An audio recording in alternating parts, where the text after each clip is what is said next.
Hello students, today I'm going to take your class and it will be an important session. आज एक basic chapter के बारे में discuss करना है जो है सेट. ओके, वैसे अगर देखा जाए तो क्लास 11 का ये सबसे पहला चैप्टर है और सबसे बेसिक है, तो ऑब्वियसली हमारा जो डिस्कशन होगा वो भी आज का डिस्कशन जो है वो एकदम बेसिक डिस्कशन होगा. तो चलिए मूव करते हैं चैप्टर की ओर.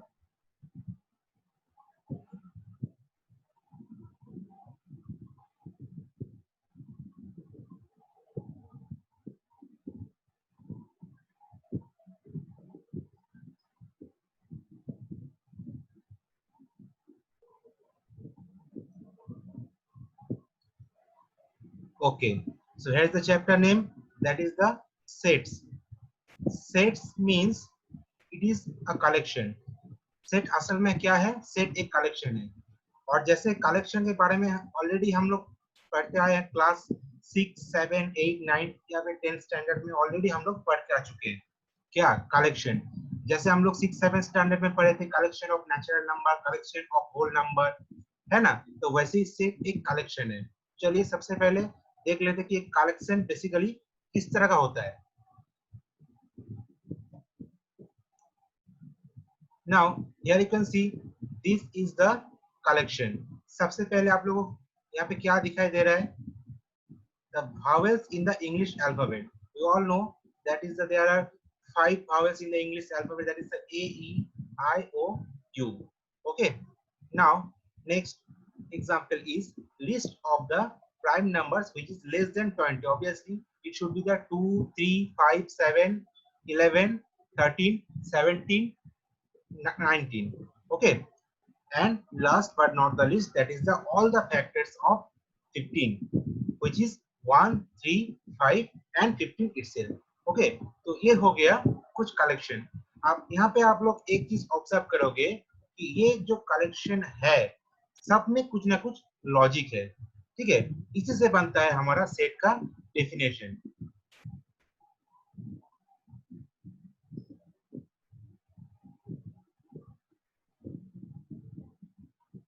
तो चलिए देख लेते हैं सेट का डेफिनेशन क्या है. So here is the definition. A well-defined collection of objects is called a set. Okay. Now students, see here. Here I am telling the well-defined. What is the meaning of that? Well-defined का मतलब क्या है? Well-defined means there must be some logic or some definite rules depending on which we can conclude that whether an element will be in the collection or not. Okay. तो इसको हम लोग को समझना कैसे है? चलिए देख लेते हैं. जैसे we all know that A, E, I, O, U, these are the 5 vowels in the English alphabet. Okay. Now we cannot put here X because X is not a vowel. Okay. I think आगे सबको समझ में.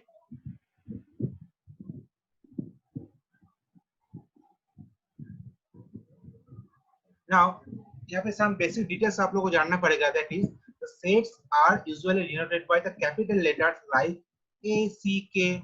और यहाँ पे आप लोग कोई भी इंग्लिश अल्फाबेट और वो भी कैपिटल में लिख सकते हो. ठीक है. और सेट मींस सम कलेक्शन. अब कलेक्शन होगा इसका मतलब वहां पे कुछ एलिमेंट्स होगा, कुछ ऑब्जेक्ट्स होगा. ठीक है, उसको हम लोग कैसे डिनोट करेंगे? Bye small letters. यानी सेट को हम लोग डिनोट करेंगे कैपिटल लेटर्स में और सेट का जो एलिमेंट्स होगा, ऑब्जेक्ट्स होगा, उसको हम लोग डिनोट करेंगे स्मॉल लेटर्स में. ओके. फॉर एग्जांपल जो हम लोग का था इंग्लिश अल्फाबेट में जो भावेल था, अगर हम लोग सेट ऑफ भावेल्स को डिनोट करेंगे V से, ओके, देन V का जो कलेक्शन होगा वो कुछ इस तरह का होगा. A, E, I, O और U. नाउ ये जो कलेक्शन हम यहाँ पे लिख रहे हैं इसका कुछ स्पेशल नाम है. तो चलिए चलते हैं हम अगले स्लाइड्स की ओर.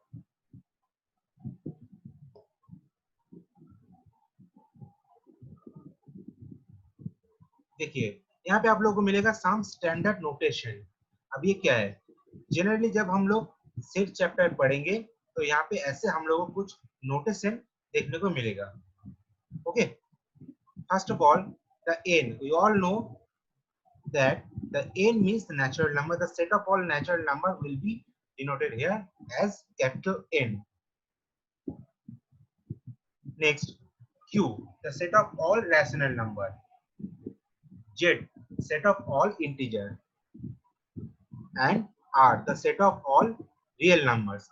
Now, further, if we want to denote the set of all positive integers, we will write the Z plus. We will write the Z plus. Okay.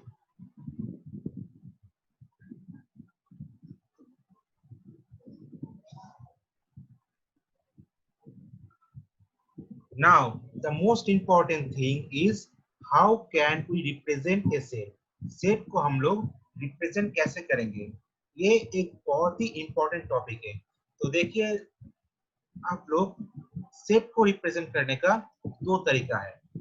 There are two ways by which we can represent a set. So here's the number one process, the roster or tabular form.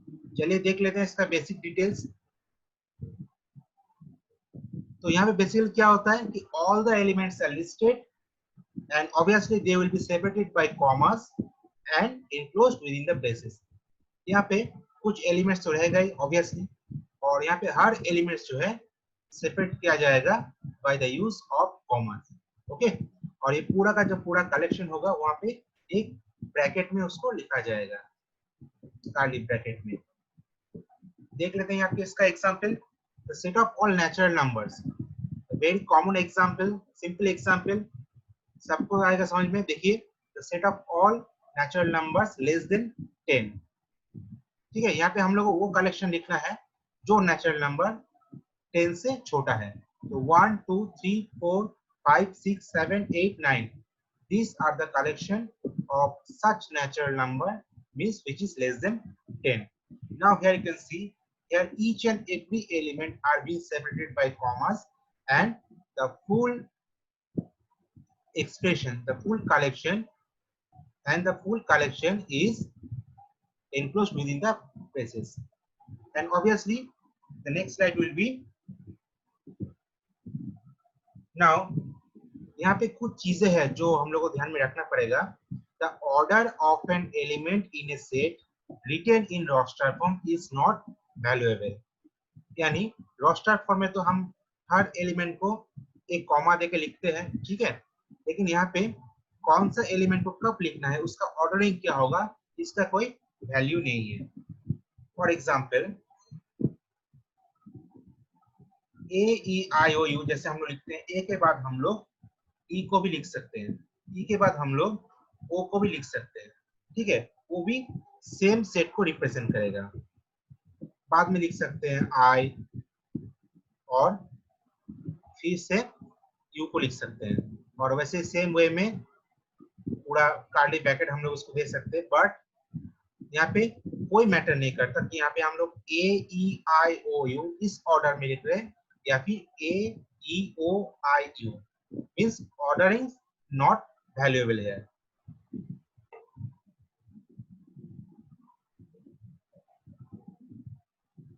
And second thing is that no element in a particular set is repeated while writing in roster form. यानी अगर कोई repeating element होगा तो यहाँ पे हम लोग repeat करने का कोई जरूरत नहीं है जब हम लोग उसको रोस्टर फॉर्म में लिख रहे हैं। Okay, for example, what is the spelling of school? SCHOOL, yes or no? बच्चों, आपको आप लोग आ रहे हैं समझ में? What is the spelling of school? Which is the SCHOOL.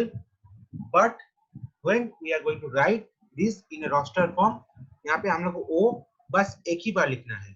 Okay, school के स्पेलिंग में O 2 बार है, बट यहाँ पे हम लोग लिखेंगे एक बार, because it is a rule. यानी यहाँ पे एलिमेंट्स को रिपीट नहीं किया जाता।